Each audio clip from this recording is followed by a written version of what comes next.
Welcome everybody to the AI Big Data and Democracy event, which is part of the AIUK Fringe festival of events that is organized by the Alan Turing Institute. Today we're going to have a two-part workshop. In the first part, we're going to set up the theoretical grounding for AI and democracy. In the second part, we will have presentations of practical tools that they try to address this great challenge of how to do responsible AI in a democratic way. As a reminder, this session is recorded, but only the presenters will be shown. All the other participants will be anonymized. If you wish to participate, though, you can do so by the Q&A room, which is a function, is the button right next to the people in your Teams application. And we will be later on running the survey through Mentimeter, but for that you will be given time just before the panel discussion. So for our first talk, we have Professor Hyams from University of Warwick. He's going to talk about the risks and opportunities of AI and democracy. Keith, the stage is yours. Thank you.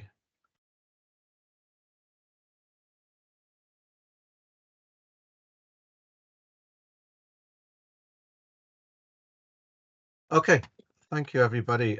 So I'm going to talk about theoretical grounding for responsible AI use in democratic processes. And this is learning coming out of the Horizon Europe project, Knowledge Technologies for Democracy.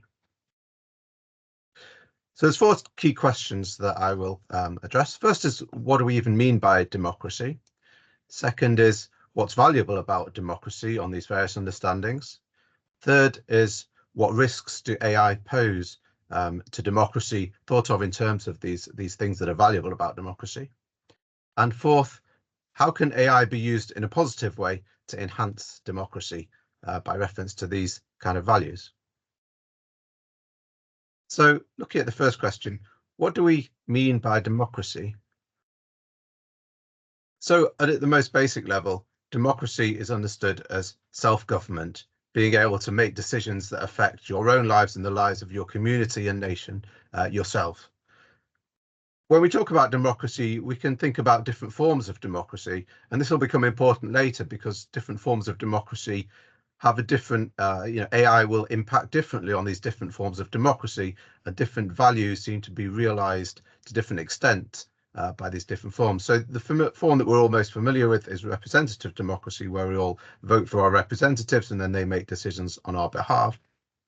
Then we have participatory democracy, which has a much stronger focus on not just voting for a representative, but actually being a part of the decision making yourself. So that could be at arm's length. That could mean things like voting in a referendum, but the thought is you get to make the decision yourself. And then we have deliberative democracy, which is often thought of as doing the best job of realizing what's valuable about democracy. And that contains a participatory element, but goes beyond that because there's a strong focus on reasoning about why you're reaching different conclusions, about gathering information, about having empathy for the participants, and about thinking things through rationally and publicly. So a lot of emphasis on the process by which decisions are made, and this is often thought of as the best way to do democracy because it realizes the values that we'll come to next. So what's valuable about democracy? Again, you'll see some of these values are better realized in the different forms, and perhaps all are best realized in the deliberative form, but to a lesser extent realized in other forms. So firstly, equality. Everybody gets to participate equally, in theory, in decision making. Secondly, autonomy. We have the ability to make decisions for ourselves that affect our own lives rather than having them made by someone else. Thirdly, freedom. In the same way that in the kind of opposite of autonomy, we're not dominated by other people shaping our lives in ways that we've had no say in. If you think about an autocracy, you're very much unfree because your lives are subject to decisions made by someone else. Thirdly, transparency of justification, certainly in its most deliberative form, even if you end up disagreeing with the final conclusion, you can see the reasons and the process that have led to that conclusion. So it's very transparent, the justifications that are put, and you're required as well to be transparent in your justifications for defending a particular conclusion. And thirdly, it's not just about the process, but about the outcomes that the process yields. So democracy has often been thought to yield better outcomes, particularly in terms of justice. It seems natural to think that if you have a fair process, then the outcome of that process, the decisions that are made, will be fairer because everybody involved has had a say and has been able to shape it in a fairer direction. So we get more just outcomes. So if we're thinking about how to think about AI's impact on democracy in a kind of theoretical framework, one obvious way to start is to think, well, how does AI impact on these values? And I'll talk a little first about how it impacts in potentially negative ways, particularly in the context of representative democracy that we're familiar with. And then I'll say something about how AI can impact in a positive way if we're able to steer it in productive ways, particularly in the context of deliberative conceptions. So firstly, on equality, AI is well known to have, certainly in its current form, lots of inbuilt biases. The data it's trained on often contains biases, and those are then reflected in the kind of judgments that AI makes. So we're treating people unequally to the extent that the data sets on which the AI is trained has these inequalities inbuilt in it. There's inequalities introduced by the fact that AI is controlled by big corporations, and so by introducing AI into the mix, they're gaining that extra power and that extra leverage over democracy, which again introduces power inequalities. Epistemic injustice refers to the fact that some people's knowledge is just, even without AI, is overlooked in society. So, for example, indigenous groups have a really hard time being heard, and this problem is particularly exacerbated by AI, again, because of the data sets it's trained on. If there's a lack of those voice, AI will reflect that in the way that it communicates. And then we've also seen cases of AI being used to suppress the votes of particular groups. There was an example in the newspapers a couple of weeks ago, a new tool that Donald Trump is investing in, which is being used to try and target non-Trump voters, to show that they've either filled out their application form incorrectly or some minor reason why their registration shouldn't go through. So this is a live issue. On autonomy, so we see AI being used to manipulate opinions, for example, through social media. We see active misinformation through AI, whether that's intentional or just the result of AI making mistakes from its data sets. And we see deliberate attempts to target users, to build a picture of the user profiling, and then send them explicit adverts or messages based on those profiles of users in order to manipulate their opinions, all of which can be seen as very damaging from the point of view of autonomy and expressing the value of autonomy. Freedom, again, looks like it's challenged by AI insofar as AI facilitates data collection, raises all sorts of concerns about privacy, about how your data is used and how the AI is using it. And we can also see new forms of surveillance backed by AI emerging, all of which is a constraint on our freedom. It prevents us from being able to go about our daily lives and express our opinions and so on without worrying that that is going to be gathered and used somehow against us or made public. In terms of transparency, so to the extent that AI is involved in decision making in democratic fora, there's a question about how transparent are the decisions that AI is making, particularly in the case there's a distinction between explainable AI and non-explainable AI, where that refers to whether or not the AI can actually explain how it reached the conclusions that it did. And where you have non-explainable AI, it's really not clear. There's no transparency about how their decisions are being made or whether being made for the right reasons. And then finally, in the case of justice in the outcomes of democracy, certainly we're already seeing very different access to the benefits brought about by AI. We're seeing unfair processes, to the extent that the democratic process, that is, becomes unfair. because these other values are threatened, then we can expect that the outcomes will be similarly unfair and unjust as a result of the unfair process. And we're seeing this thing about messaging. People are being sorted into what's sometimes called filter bubbles, sorted by algorithms into particular groups depending on their opinions, what groups they belong to, and then they're being presented with particular types of information and segregated. And it's hard to see how we could end up with a more just society when we're sorting through the use of AI people into different groups and segregating them. You need more mixing, you need more empathy between groups in order to get better, juster outcomes. So all these worries are there in the background about the negative effects AI could have on democracy, but at the same time, there's a huge amount of opportunity to use AI to enrich democracy and to make it a positive tool. So the question is, how do we use it? And in terms of how AI will enrich democracy, we'll see lots more examples in the remaining talks, but some sort of headline thoughts in terms of equality. AI can help to promote accessibility and participation, can make it easier for people to participate where obstacles might otherwise have got in their way. It can assist in deliberation. It can act as a kind of tool to bounce ideas off, to discuss things with. It can facilitate conversations between people, so it can help with that autonomy aspect of democracy. It can increase our freedom to participate in decision making, our freedom to live our lives in general, for example, by reducing some administrative hurdles that will otherwise prevent participation. Where it's used in a useful way, it can actually increase the transparency of decisions by making data available, make it usable, make it understandable by people, so that decisions can actually be made on the basis of data, and people can see how that works, rather than just sort of a government saying, trust us, we've looked at the data, this is the right decision. People can use that data. And then likewise, in terms of data use, it can facilitate outcomes because it makes it easier to gather data about inequalities, about obstacles people face, and to use that data in order to formulate policy. So it can be a huge force for good in democracy. The question, of course, is how do we make sure that while we're trying to reap the benefits, we avoid these risks? And I don't have any easy answer on that, and I don't think there is any one easy solution or technical fix to the problem of how to use AI for good and not for bad.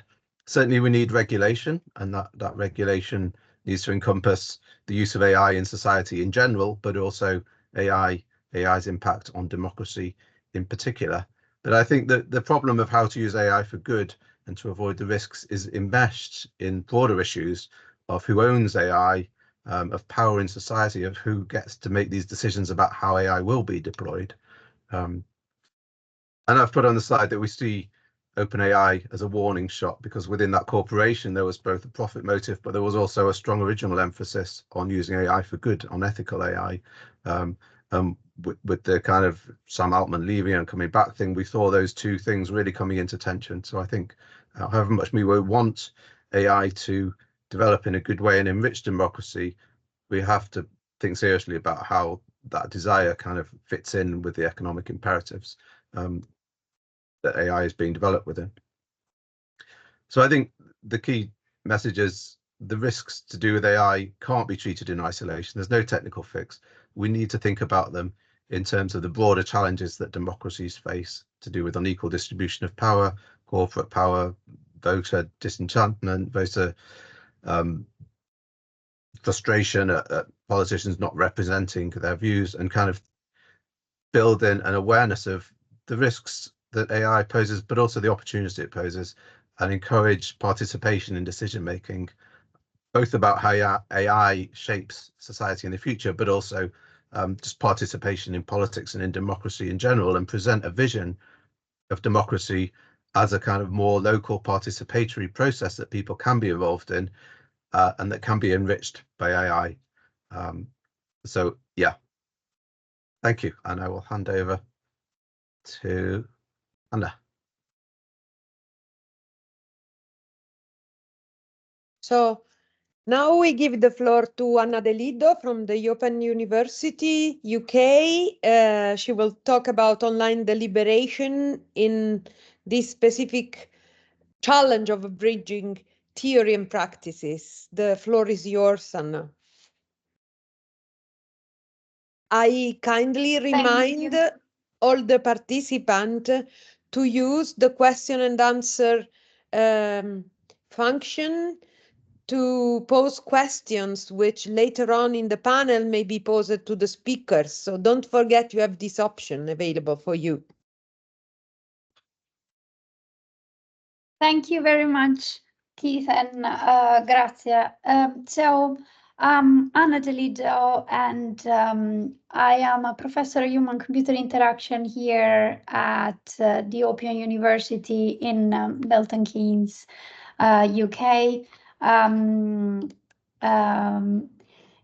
This is a little bit of me, and this is my wonderful lab. And the team I work with, and a lot of what I will be discussing is thanks to the beautiful people in this slide. So connecting really well to what Keith said, what we are interested in my research team is deliberative democracy. So in particular, the third type of democracy that Keith described in his talk. So deliberative democracy is a different type of democracy in which deliberation and consultation are a key part in the way decisions are made. So the key part is that in a deliberative democracy approach, decisions are legitimate not just because they come from the aggregation of preferences, which like, for example, occur into voting, but it requires thorough deliberation processes that, again, as Keith mentioned, as this key characteristic that should happen free from, in context, which is free from distortion and unequal power dynamics. In particular, in non-elitist view of deliberative democracy, a key aspect of deliberative democracy is that lay citizens should be empowered to affect, shape how the decision is made. And the theoretical tradition of deliberative democracy is actually quite old. In 1927, already John Dewey, in a wonderful seminal work, said that really what modern democracy needs is for people to have the means to discuss and really judge issues of public concerns. And more recently, political scientists like Drizek have said that this is not only very useful in a theoretical framework of legitimacy of decision making, but is also a healthier way to have and feed a democratic society, because as a result of thorough deliberation, people arrive not only at more legitimate decision, but a less biased, more reflective judgment on what should be their position or actions. So basically, derivative democracy scholars, as you might have seen, come from very wide disciplines, from philosophy to political, social science, theory, and some of them are very theoretical, and some other, like in my team, are really resolutely empirical. And for in the way we conceive it, deliberative democracy is really a reform movement, as well described by Selen and Drizek, again in their beautiful paper. This is really a movement that is manifested with micro-level democratic innovation. So as a computer scientist and scholar, I am really therefore focused into working with this micro-level democratic innovation with NGO and local organization, and developing technologies that are applied in the real world to study deliberative democracy in action.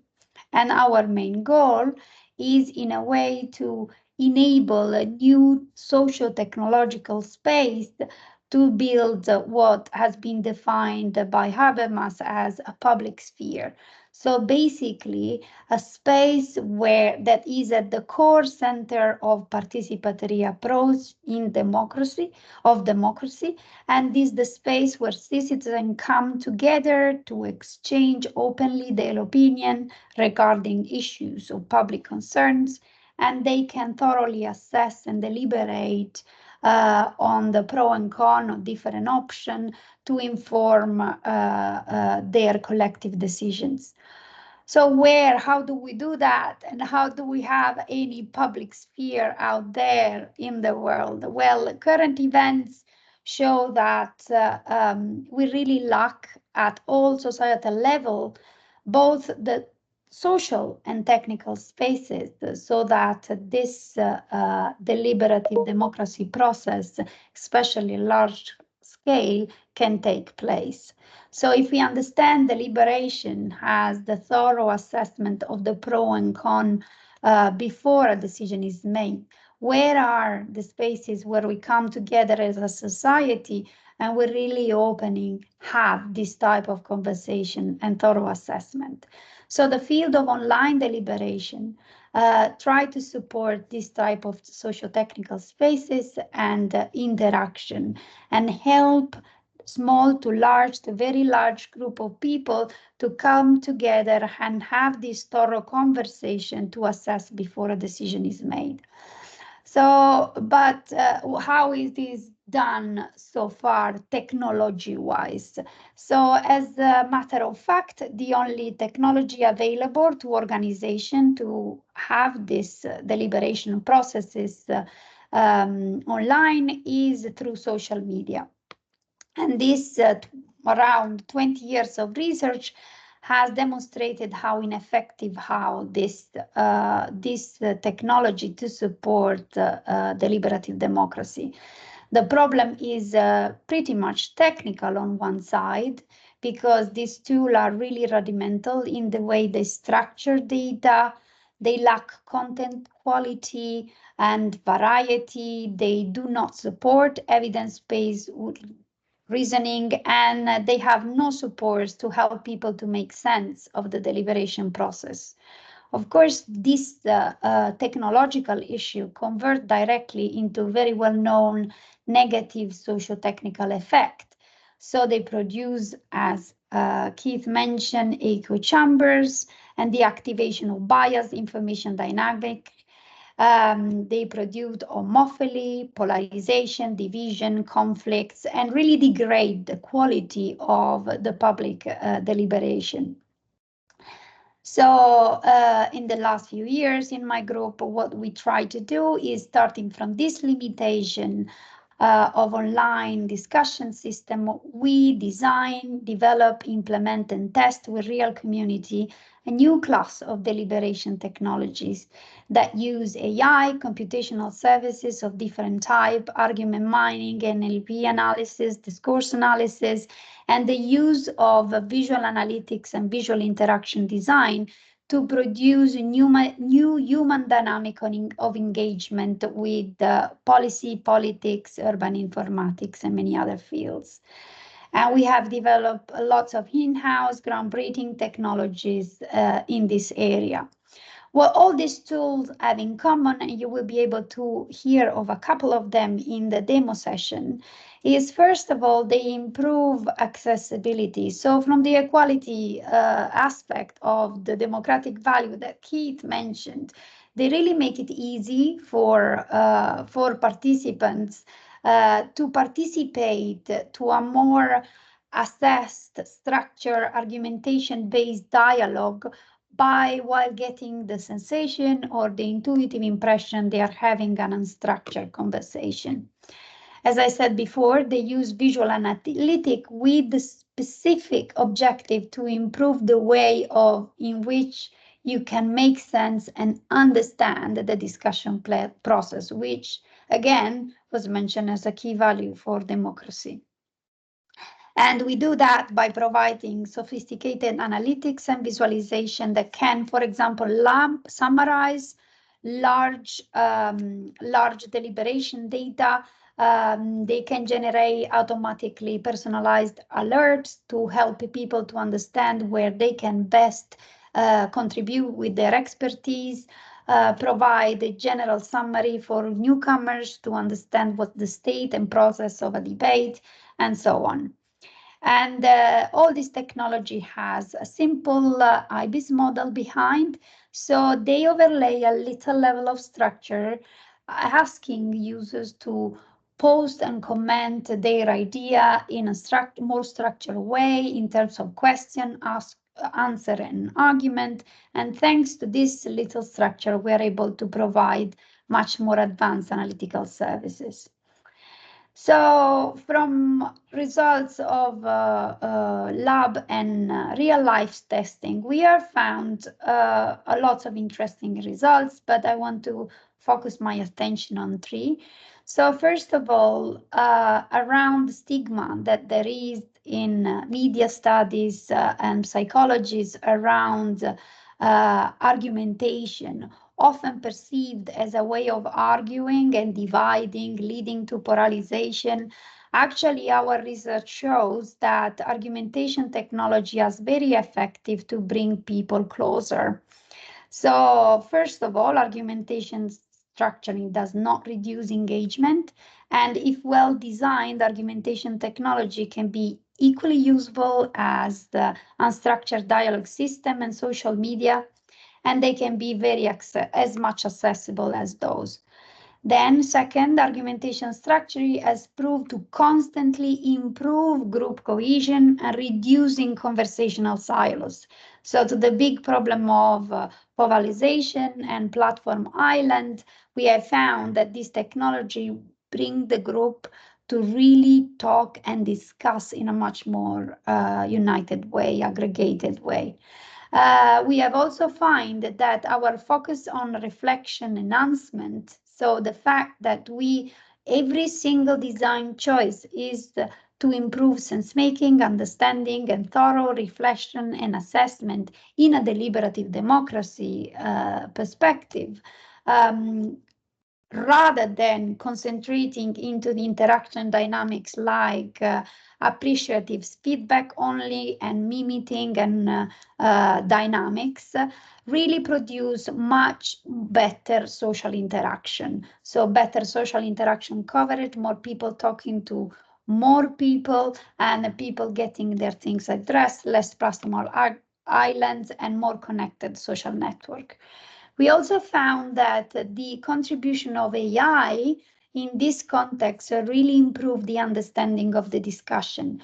When the deliberation is large and many people come to a discussion, even just as little as 20, 30 people can produce hundreds of thousands of posts in a few minutes.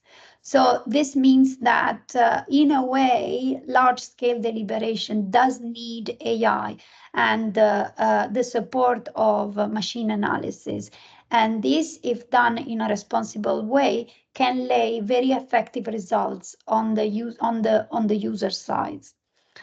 Of course, though, these tools also have current limitation, and the third one is the one I want to focus more. So they really fail to scale, and they require some level of understanding and of the formalization that the system or the visualization use that might, in a way, scare some people away. And there are lots more that can be done to support in the idea assessment and the sense-making processes, so that they can really, this technology can really support all the stages of a deliberative democracy process. And this is the focus of our ORBIS project. So ORBIS really responds to the lack of dialogue between citizen and policymaker, and it aims to support the transition to a more deliberative democratic Europe. How? By looking at how we can scale deliberative democracy process with the technology. So in ORBIS, we will shape and study and support new democratic models that are really imagined and developed through the deliberative democratic processes that we are trialing and designing with our partner, and that are digitally mediated. So in a way, what we are trying to do is to help and study at the core, at the topic of this talk, how we can scale and invent a new democratic model with the design and the application of new responsible AI supported deliberative democratic innovation. So we are put together state-of-the-art innovation partners, and again, you will hear them in the second phase of the demos. And together with the help of five use case partners, we will be testing 5 main technological innovation in 6 real-life pilots. So we will first of all deliver user-friendly AI-boosted digital democratic platform that augment participation at scale. And for doing that, we will use argument and social knowledge mining technology, an approach focused on interactive visualization mechanisms to enable large-scale participation. We will also use and design and test awareness and explanation services to improve trust and transparency. And then we will test and design new machine learning and NLP pipeline that really make actionable the knowledge that is discovered in the deliberation data. Another very interesting focus of ORBIS is looking at new socio-technical mechanisms for conflict mediation.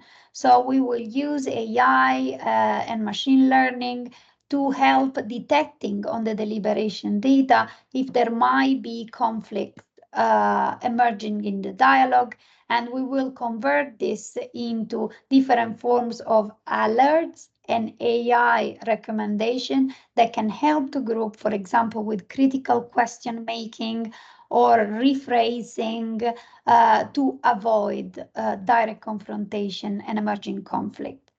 And as I said, all this innovation will be tested in 6 pilots that span from reimagining the building blocks of democracy. We will have 2 pilots working with teens for democracy and young thinkers, but other pilots working with SMEs and so on. So is my time up, Lucas? Yeah, okay. So I think I will close it here, and you please get in touch if you want to know more about what we are doing in my team or in the ORBIS project. Thank you. Thank you very much, Annalisa. And our next speaker is Fabiana Fournier from IBM Research. We will have here a better understanding of what about adopting AI in policymaking. So Fabiana, the floor is yours. Let me remind participants to use the question and answer tool to provide questions for the panel session. Thank you. Fabiana, the floor is yours. Thank you very much, and thank you to my previous speakers. Actually, my talk is a little bit more technical, I would say. It's a different aspect. And I will talk a little bit about the work that IBM is doing in the scope of the AI for Gov EU project. As I am a senior researcher in the IBM Research Lab in Israel. And I will start with a small example of what we mean. Let's assume that you get from CityBot a message about an electric vehicle incentive program. Let's say that the message says, join our new program to encourage residents to buy electric vehicles and receive a free parking permit. And you might answer something like, I'm not so sure. And the question is, why not, essentially? And it might be because for many years now, we learned that people not only utilize technological artifacts as tools, but also from social and trusting relationships with them. But let's assume now that, for example, you get a follow-up message that it says, we're excited to offer you a free parking as part of our initiative to promote electric vehicle ownership among residents. Joining our program not only helps you save on parking, but also contributes to a greener city.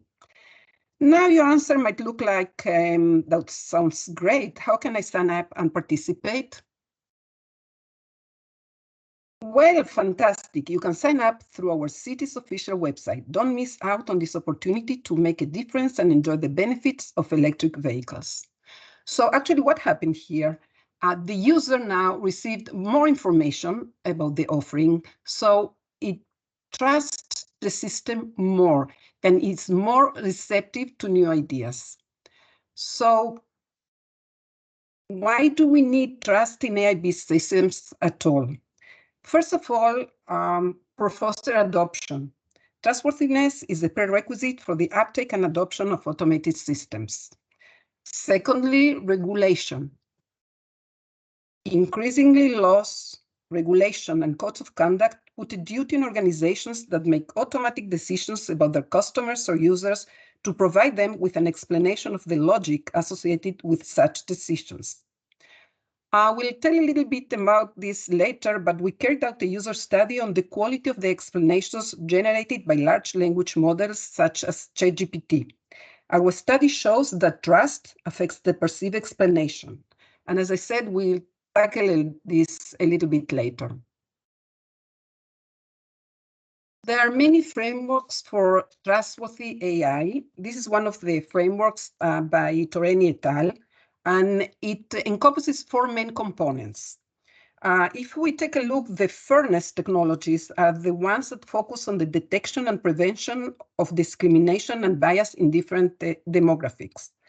The explainability, which is the focus of our research, focuses on explaining and interpreting the outcome to the end users in a human manner. Auditability technologies focus on enabling third parties and regulators to supervise, challenge, or monitor the operation of the models, while safety technologies focus on ensuring the operation of the models as intended in presence of active or passive malicious attacker. And as I said, we focus on explainability in our work. And to show what we mean, let's start with another example.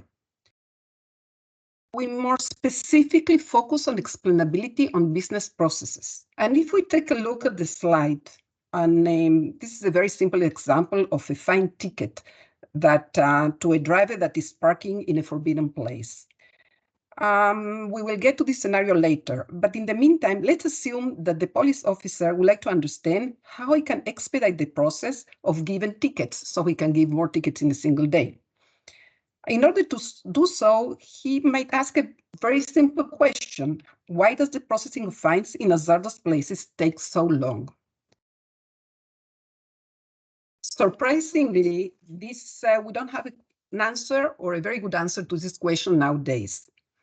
This is due to the fact that many of the state explanation tools fail to express the business process model constraints.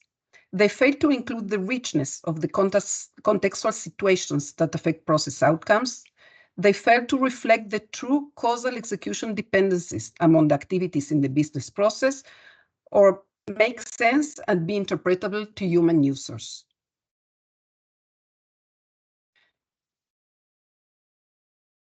To this end, we introduce what we call situation-aware explainability, or SAX for short, as a new discipline that is capable of tackling these shortcomings. Right. And the main idea behind SAX is to blend the different knowledge ingredients that tackle different aspects of the shortcomings previously seen and input them to a large language model, LLM, such as ChatGPT, for example, to make the explanations. The LLM generates a textual narrative articulating the reasons for the question in hand. We named this method FBI, for Form, Blend, and Interpret. The process ingredients will address the different aspects that we previously mentioned, that are actually the shortcomings of the state-of-the-art techniques. For example, the process knowledge ingredient will address the process model constraints and contextual situations that affect the process outcomes. The causal model ingredient takes into account the true causal execution dependencies, why something happened. And the XAI knowledge ingredient reflects the relative importance of the attributes of the activities in the process. The output in the form of natural language text addresses the requirements for the explanation to make sense and to be interpretable to human users. As previously shown, this is a general approach, while we also develop a designated scale to assess the quality of the generated explanation by the LLM, and this is the last part of the process. The input to our library is the process event log, that is traces of process executions. By using the library set of services that we have developed, we produce 3 views: the process, the causal, and the XAI views. These are promoted to an LLM model that generates the explanation to a specific question. The explanation can be then assessed in terms of fidelity and interpretability, while taking also into account the trust and curiosity perceived by the user. And as you can see here, we extended the state-of-the-art in several aspects in our framework. The causal process discovery that tackles the causal view actually is a new technique to develop causal graphs out of process executions. The synthesis of knowledge ingredients is also a novel idea, while the leveraging large language models for the sake of explainability of business processes as well is new, as well as the designated scale that we have developed for the sake of this process. So we have implemented everything in a set of services and in what we call the SACS for BPM library that will be released to the open source by the end of the AI for Gov EU project, and includes the following services. Each of these services tackle a different aspect of what we have seen before. The mining for process, causal for process, and so on and so forth. We also have developed specifically in the scope of the AI for Gov project, the time for process, which is an extension that tackles inputs of time series data coming from sensors, usually. To give a glance or a taste of what we have done, we have here a very short movie. So let me try to. No.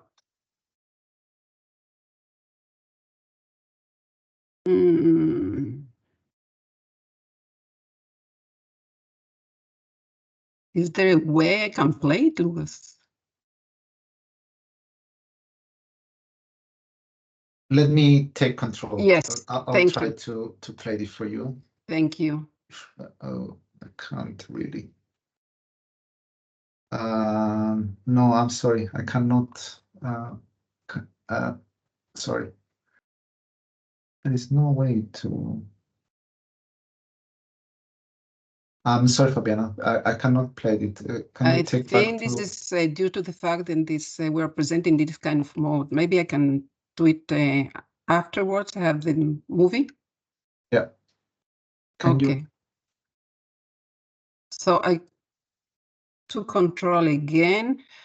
This is a very nice movie of it's only 3 minutes, even less, that actually shows the capabilities of the library and the UI and how the LLM, in our case ChatGPT, generates an explanation in a natural language.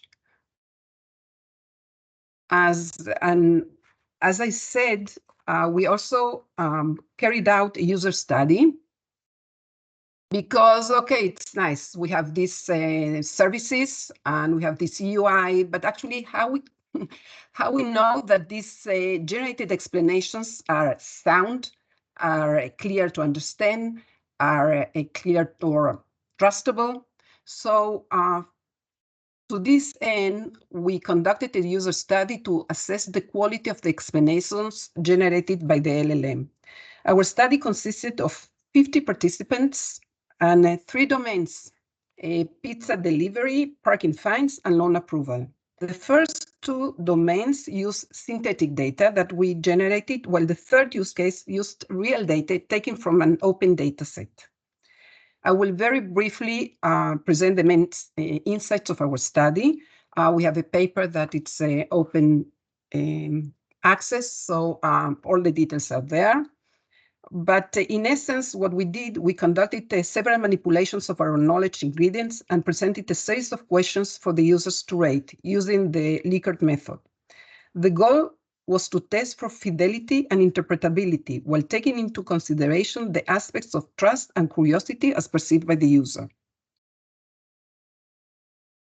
So here you can see the 2 main criteria, the fidelity and interpretability, which were then decomposed into 6 dimensions, 3 under each construct, and each dimension was further explored to 3 definitions. It was a very rigorous study. We have several judges that judged the definitions and so on. And this was done after carried out a literature survey. This was the main criteria that we adopted after the literature survey. So this is the final definitions that we adopted. But we also added 2 more, curiosity and trust. Given the nature of our control experiment, that it was with a voluntary participation, we also later on incorporated trust and curiosity as potential covariates in our analysis. And again, we have these 3 definitions for these 2 categories. So we ran the experiment, and the results show us that the addition of knowledge ingredients, that meaning adding the causal view, adding the process view, adding the XAI view in our case.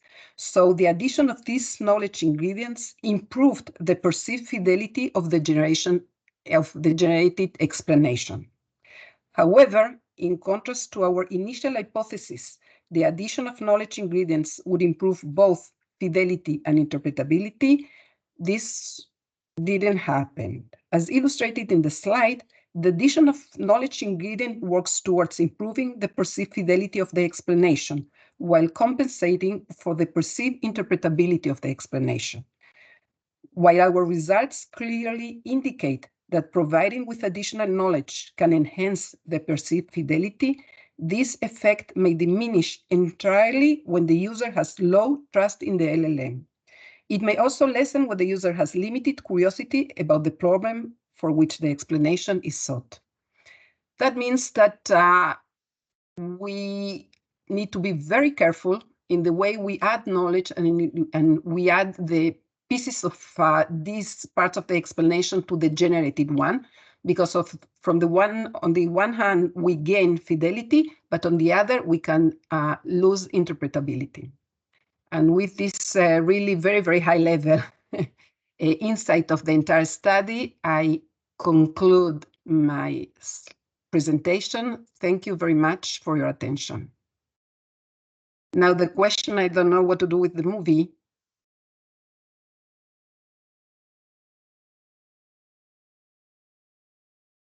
I think when we share later on the recording, Okay. I will try to Or include. can Lucas, maybe Fabiana, Yeah. you can just share your screen and play it. Like Yeah, also outside. Luca can do that because it's in the overall presentation. It should work there. I think it's the way it's presented in this merged. But yeah, what do you say? Yeah, I just need a moment to find it. Sorry, give me a second.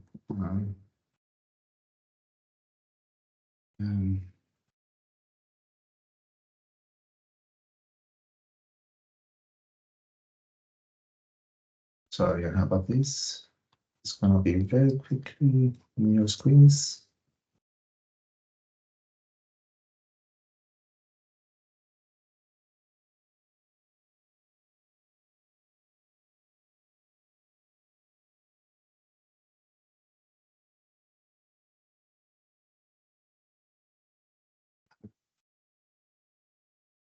Okay, I'm sharing my screen. Should be able to see my screen. This is the video that Fabiana is referring. Welcome to the demo, the SAX for BPM open source Python library for business process explainability. Here we see a notebook where we utilize indicators to analyze a simple business process. This business process revolves around parking ticket fines, and here we see a simplified BPMN of the process, inspired by one of the AI for Gov project use cases. The process depicts the parking inspector deciding whether to give a fine for illegal parking. First, the inspector verifies that the driver has a handicap permit to park in the no parking zone. If the permit exists, the process ends. Otherwise, the inspector submits a fine. Next, the inspector checks whether the car is also parked hazardously, such as on a sidewalk or in a pedestrian crossing. If so, the inspector does two things in parallel. He or she calls a tow truck and submits an extended fine, which also includes the toll for the towing. Note that calling a tow truck is always an activity that takes a long time. We present the X Studio, a unified UI integrating all process perspectives and providing a synthesized view for business process explainability. For example, we can import the event log and take a look at its contents. We can perform process mining, see the process model in the different variants, and examine each variant. We can then view the causal process model of the chosen variant. We can analyze the different data features to see which affect the process decision or process outcome. And we can select any combination of the available views to generate an explanation for a specific question. So, for example, if we ask here, what causes delays in our process, and how could we expedite the processing of fines for hazardous parking? And we choose just one view, for example, the process view. The system produces the following answer. Based solely on the process view, the delays in processing may be attributed to any of the activities within the process variant.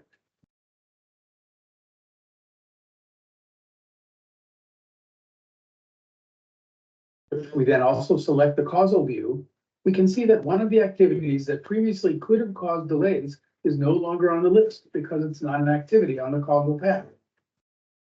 If we add the XAI view, it then also outlines the factors affecting processing time and the data corresponding to the XAI model. That's it for our demo. Thanks very much for watching. Thank you.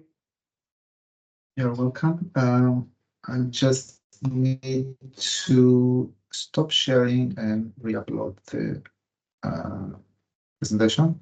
So while doing that, Grazia, why don't you present the next speaker? Okay, so first of all, thanks to Fabiana, and we give the floor to Michael Bedek and Maria Zangl from the University of Graz, and their focus will be on vulnerable groups and their inclusion in participatory democracy processes.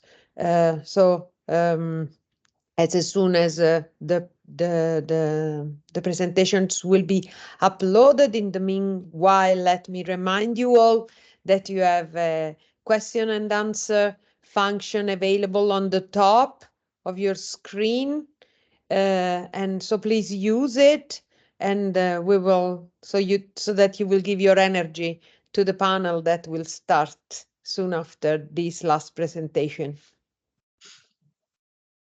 Yeah, it should be any minute now. Just a couple of seconds.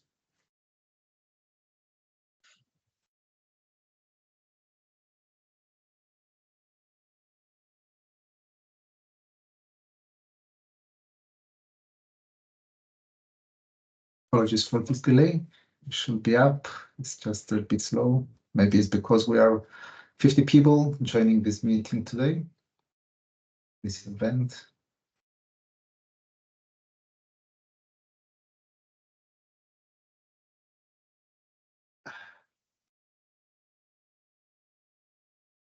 Right, and I think we are up. And Michael and Maria, if you just take control and carry on. Thank you. Yes, thank you very much for the introduction.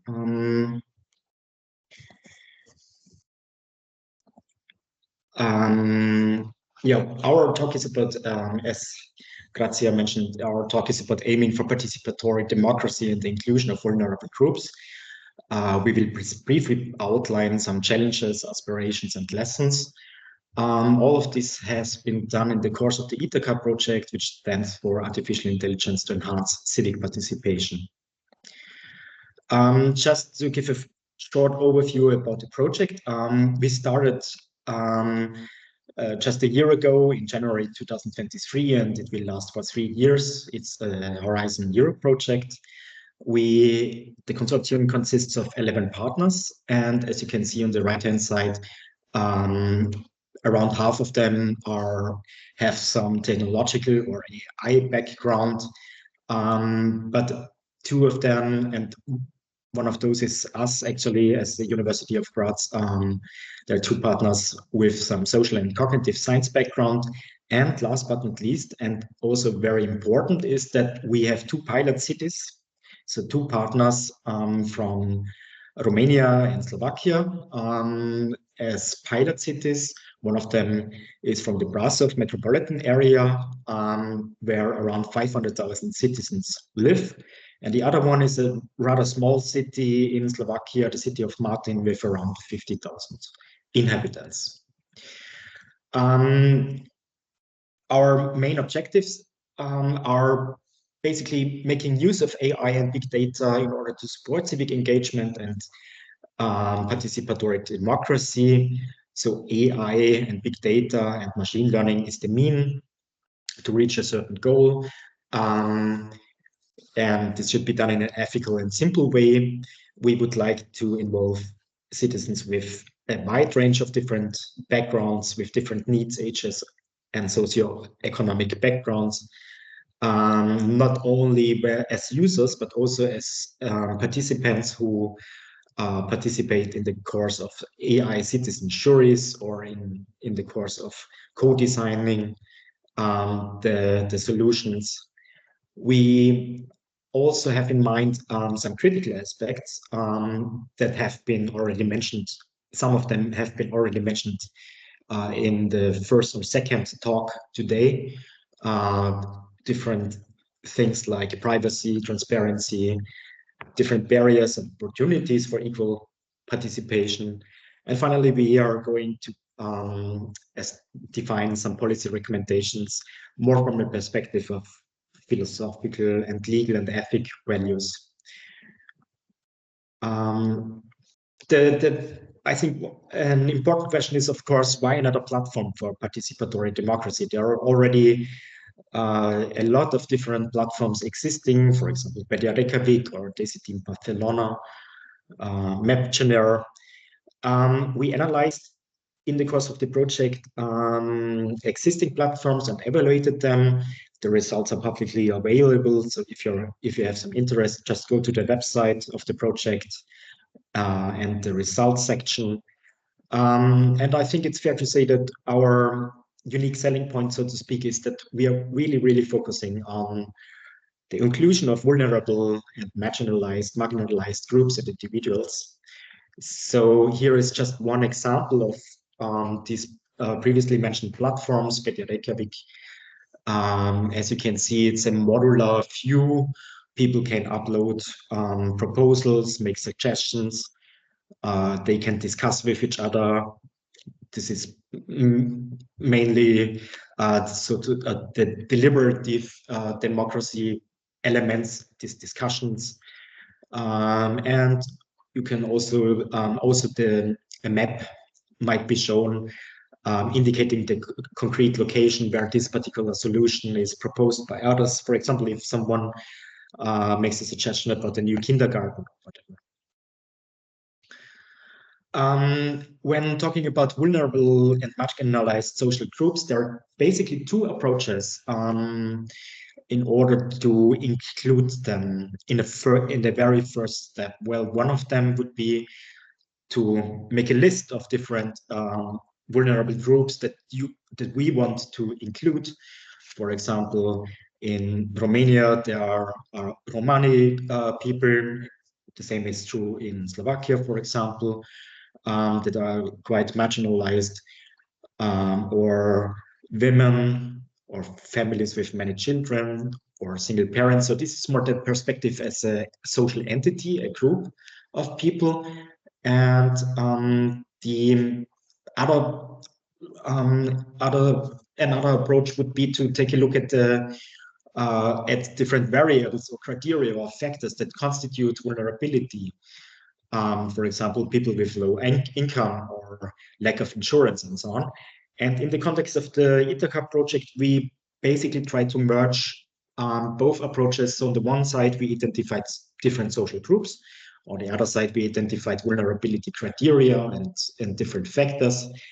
And in the next step, we mapped them together and refined these mappings by taking into account the social context in our two pilot cities, Martin and Brasov. As a next step, we enriched these mappings and this that already took the social context of these two pilot cities into account by statistical data and demographical data, for example, from the Eurostat or from national or regional statistical data. And then we recruited, or we went to different NGOs, associations, self-help groups that actually deal with different vulnerable and marginalized groups and communities on a daily basis, and asked them to support us, to help us to actually get in contact with the real citizens, so to speak. So they served as multipliers. And finally, in order to not exclude the broader public, we also did a more broad advertisement via local newspapers or media outlets, banners. So this was our approach to get in contact with the citizens that have vulnerable backgrounds. Yeah, and so as my colleague introduced our approach to recruit a sample of participants for the AI citizen juries, I want to briefly report how we selected the participants that registered for the citizen juries, as we only had a capacity of 25 participants in each city, and we expected to have more registrations. And instead of a first come, first served principle, we aim to select a diverse group, but especially more group of marginalized and vulnerable group members, as we said before. And therefore, we use this vulnerability criteria and vulnerability groups that were shown to establish a questionnaire as a participation form, so to say. And this questionnaire contained the common sociodemographics, as well as questions about their living situations, such as transport possibilities or their income, and also their subjective vulnerability with regards to minority affiliation and how involved they actually feel in community affairs. And for all the questions, the option not to answer a question was provided, as well as many of the questions were very personal. Still, we tried to ask as many questions as needed, but as less as possible to gather this diverse sample of people. And the selection of the participants from those who registered was based on weights or factors we assigned to each of the criteria or of the answers within the questionnaire. For example, having physical disabilities was weighted with a higher vulnerability factor than, of course, being physically fit. And those applicants with the highest factors of vulnerability were then chosen by us and contacted to be part of the juries, which was a more objective approach. And these were the juries in Slovakia and Romania. The pictures were from the first juries in summer. And there the topic of AI was introduced, its potentials in the context of civic participation, but also the risks of artificial intelligence were discussed with the participants. And in those 3 hours of citizen juries, they had the chance to discuss vividly about civic engagement and use of technology for this purpose. And they could raise their voice about concerns or requirements they had, and they could work out, they worked out together strategies and needs for the use of AI in civic participation.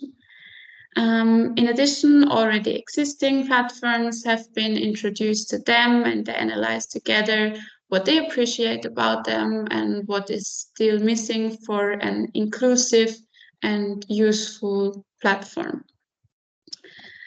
And one of the citizen jury's results is shown here, for example, which are the main barriers for engaging in online participation activities. And we can see that, for example, the access to required technology or the performance of AI and AI agents are rather less a barrier for the citizens, but the complexity of information, the difficulty to follow topics, and also the missing digital skills prevented several of the participants from engaging in online participation so far. And a high percentage of participants in Romania and some in Slovakia answered that none of those barriers applied to them, but they had other obstacles for participating. And at the end of those workshops, we also handed out a short user requirement questionnaires where the citizens could decide for a list of features and functionalities we came up before. They could decide for each of those possibilities whether they would like to have it on our platform or not. And all the features were described briefly, but still many of the functionalities, especially the more complex ones, haven't been made clear enough in these descriptions. So they answered that they cannot imagine what that feature is or what it does.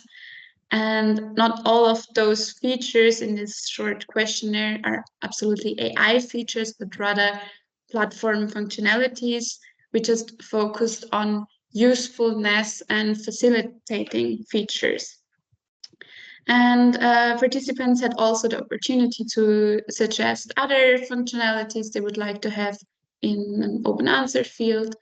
And what the results showed were that the citizens desired especially functionalities that are associated with security and enable a friendly online atmosphere. And they were rather less interested in features like gamification or group and private chats. But anyway, still half of the citizens wanted to have such entertainment functionalities. And to summarize our experience, I want to summarize again how we managed to get a sample of more marginalized citizens to share their experience with us and their needs, as they are more often excluded from such civic engagement activities, and to work with representatives of NGOs and social facilitators helped us a lot. It enabled us, on the one hand, to spread awareness for the project and the juries, but also to get in contact with the citizens, and they managed to convince the individuals that those juries are the opportunity to raise their voice and how they can benefit from it. And as the workshop took place on weekdays afternoon, the expense allowance of €80 was great as a compensation for those who had to take the day off from work. And we also got the feedback that they enjoyed the refreshments and snacks provided during the juries. And they also really enjoyed the honest interest for their needs and ideas, and that they were like integrated in the platform development. And as we almost had the same sample for the follow-up workshops some months later, that indicates that they really enjoyed the juries. And yes, that was a brief overview of our project activities and some of the results so far. And we're looking forward to your suggestions and questions.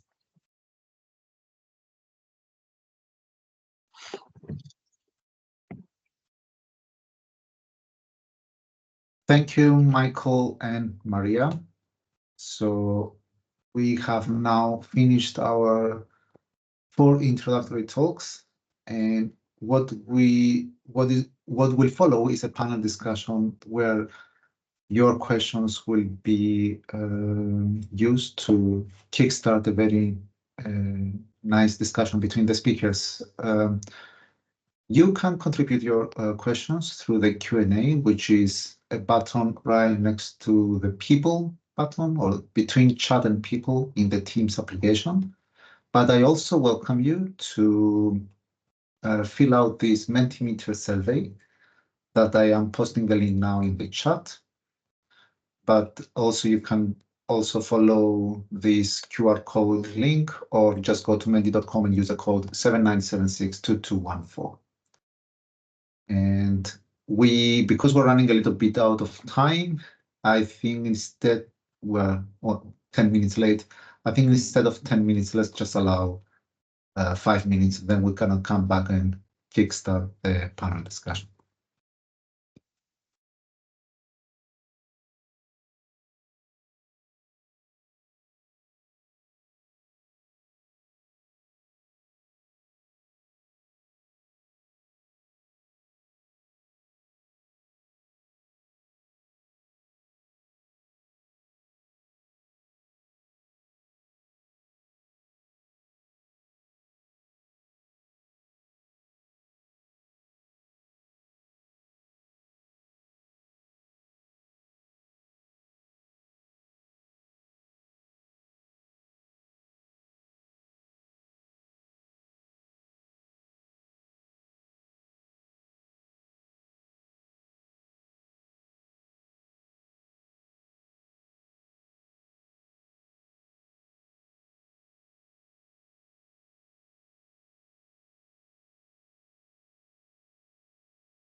what if we start?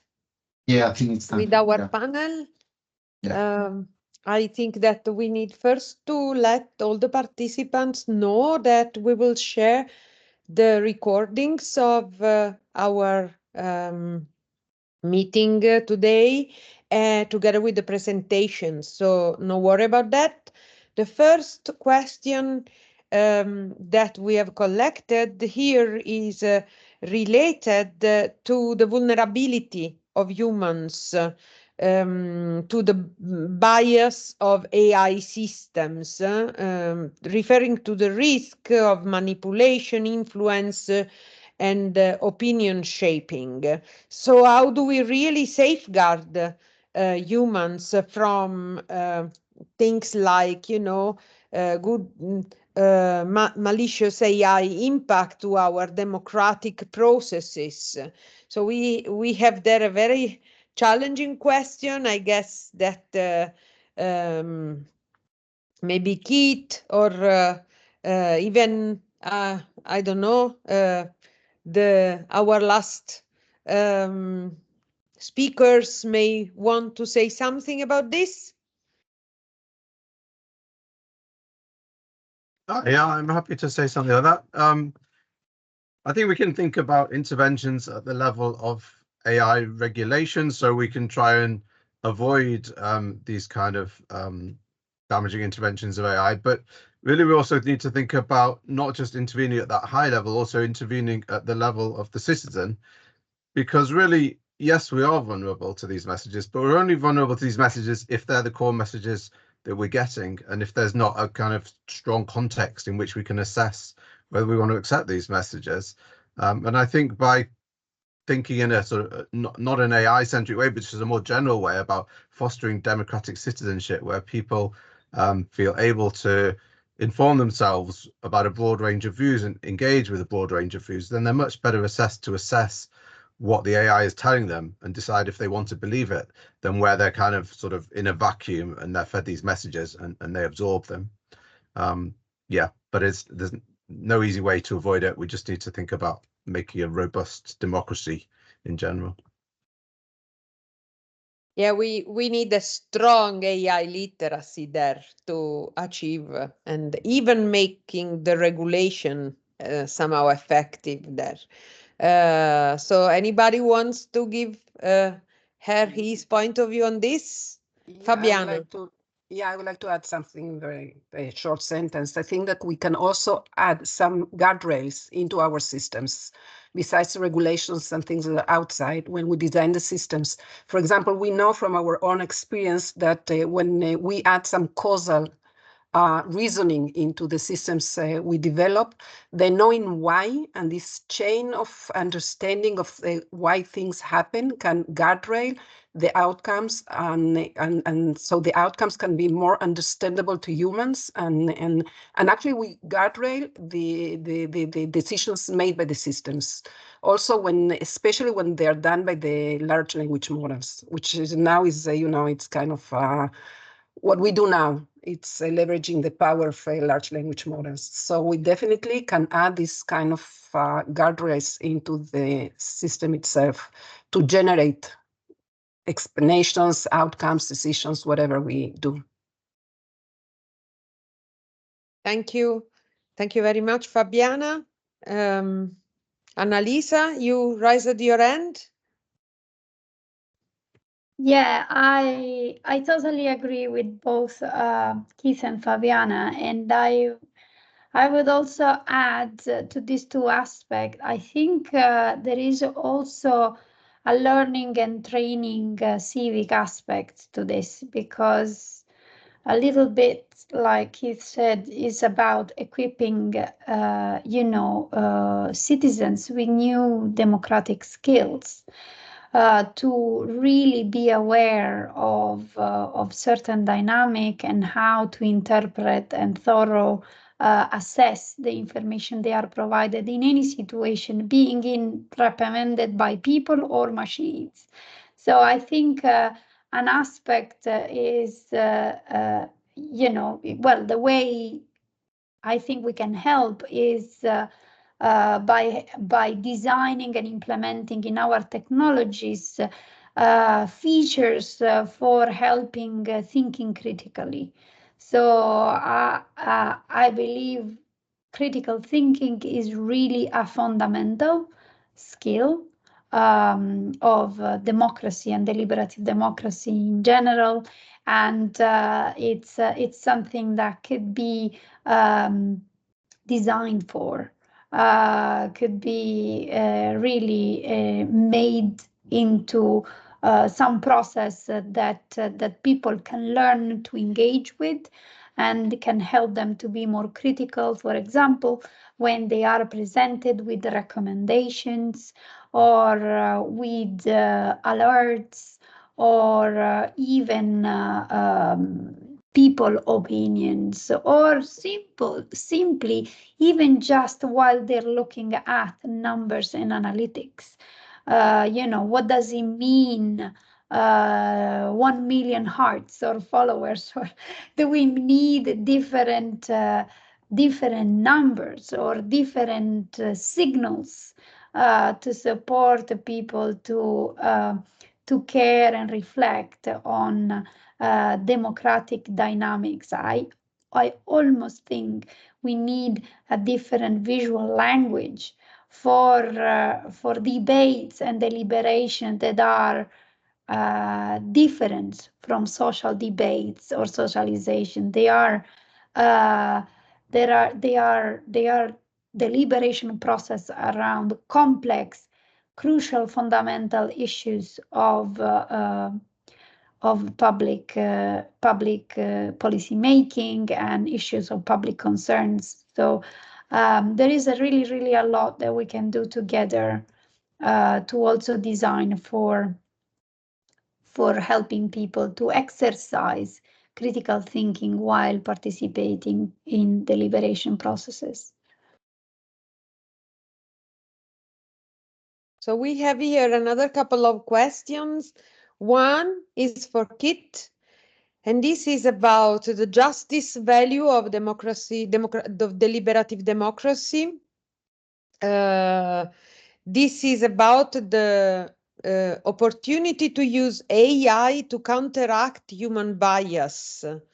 Humans, the question says, are also biased in making their decisions, and so to what extent AI can help in this direction, for example, by detecting emerging stereotypes or unconscious judgment, discriminating cultural beliefs or things like this. Kit.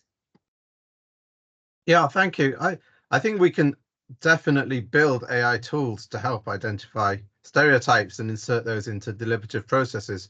So at that level, yes, there's a potential to help. But once we take that tool out of a particular research project and release it into the wild, then I think there's two things to be cautious of. One is who's actually deciding whether what counts as a stereotype or a bias. You put that tool in the wrong hands, and they're going to tell you, they're going to use it for the opposite of what you want. So they're going to use that tool to increase stereotypes, increase bias, build a new tool. And you're going to be saying that increases stereotypes. They're going to be saying, no, that's just getting people to make more accurate judgments. So how is it using the wild, and who's making those decisions? Secondly, there's a question about how, so humans certainly can be rational. Are they always rational? And when are they rational? How do they form these stereotypes and why? I think that kind of needs testing. So if someone has a deeply biased view and they're confronted with an AI telling them that that's wrong and here's why it's wrong, will they actually change their view? Or do they need some more emotional intervention? So there's lots of evidence, for example, on empathy and how empathy can break down stereotypes. So we need to understand humans as these complex things, and the interaction with AI maybe does tap into the rational bit, but to the extent that these biases arise from emotional processes, maybe there's other ways of dealing with them that go beyond technological interventions. Thank you very much, Kit. We have also a question to Michael Maria. And this is about how did you reach out to vulnerable groups? In a very pragmatical way, did you use a market research company to make it? Did you pay them? And you have also answered already us to on this topic.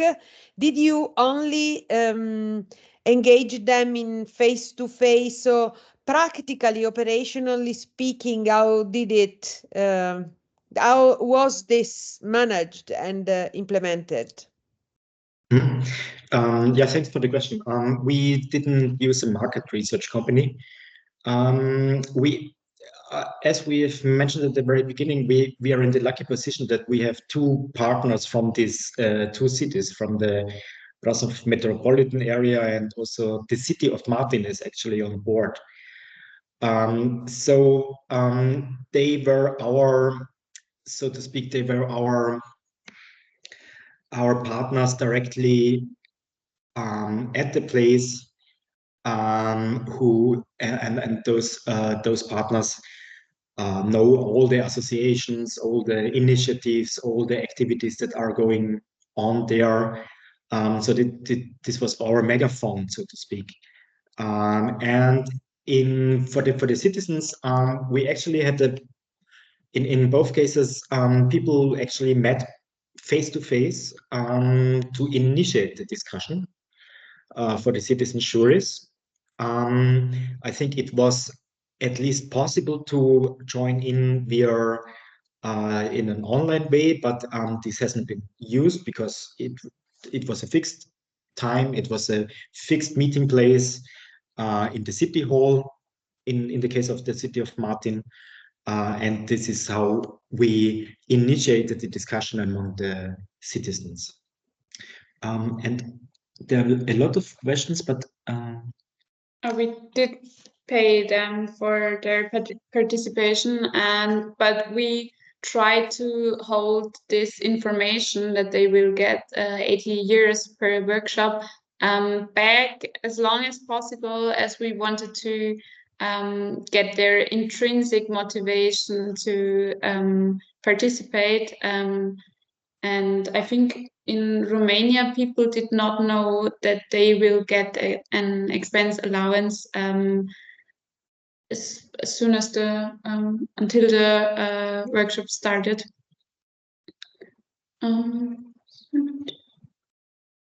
The rest of the question is about other related, let's say, excluded communities like disabled people or, vulnerable, specific vulnerable communities or groups. We managed to get those individuals for the AI citizen juries. As we reached out to representatives of groups or facilities of people with disabilities. And in our participation form, we also asked if the individuals would need any materials or about the barriers that might occur. So I see it is, or I acknowledge it can be a problem, but in our case, we managed to get those individuals for the citizen juries. So thank you very much. I don't know whether. Please. No, I just said thank you for the question. Okay, so I think that so in the question and answer section of our platform, there is no additional question. I don't know whether the current participants want to pose a question, any additional question, eventually by taking let's say intervening directly in the discussion.